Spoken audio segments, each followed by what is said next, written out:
Chapter 2. Dink raced into the book nook. Josh and Ruth Rose were right behind him. They found 3 seats behind Tommy Tomko and Eddie Carini. Dink plopped his pack on the floor. The clock over the cash register said 3 minutes after 11. "Where is he?" Dink whispered to Tommy Tomko. Tommy turned around. "Beats me. He's not here yet, and Mr. Paskey looks worried." "What's going on?" Ruth Rose said.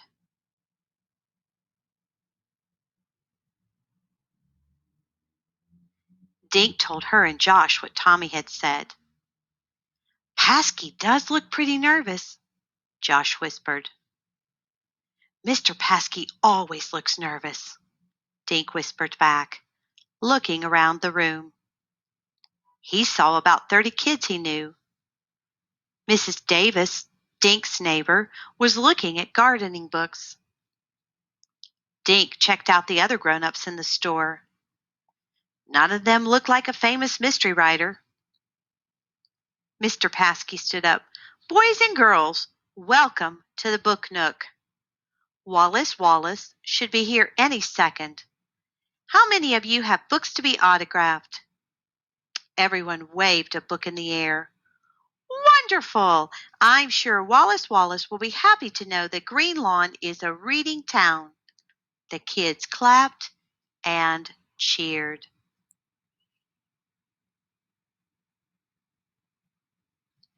Dink glanced at the clock. 11:05.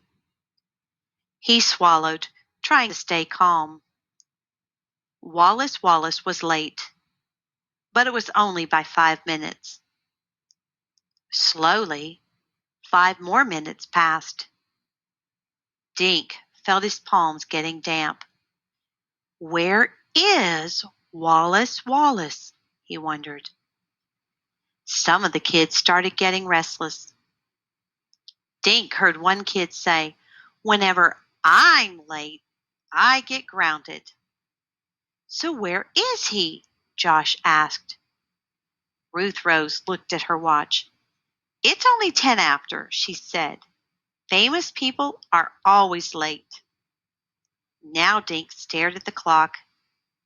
The big hand jerked forward, paused, then wobbled forward again.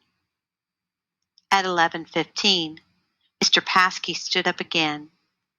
"I don't understand why Wallace Wallace is late," he said. Dink noticed that his bald head was shiny with sweat. His bow tie was getting a workout.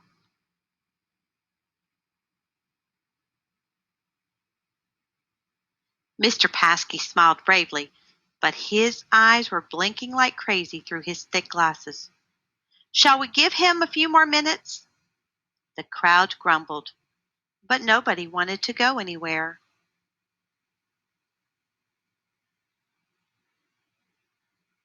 Ruth Rose started to read her book. Josh opened his sketch pad and began drawing Mr. Paskey. Dink turned and stared at the door. He mentally ordered Wallace Wallace to walk through it. "You have to come," thought Dink.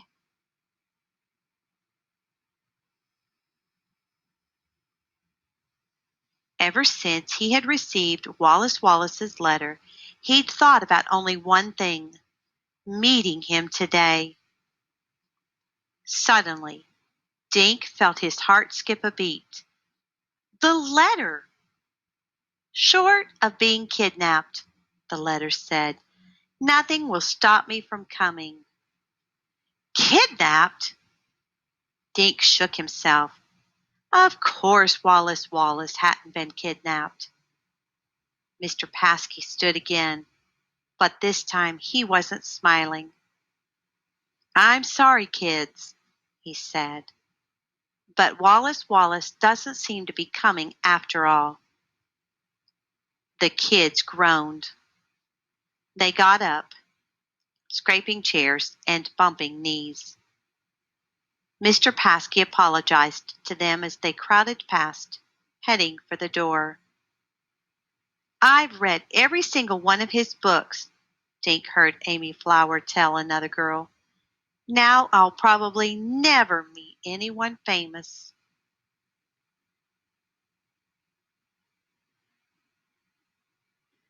I can't believe we gave up a soccer game for this, Tommy Tomko muttered to Eddie Carini on their way out.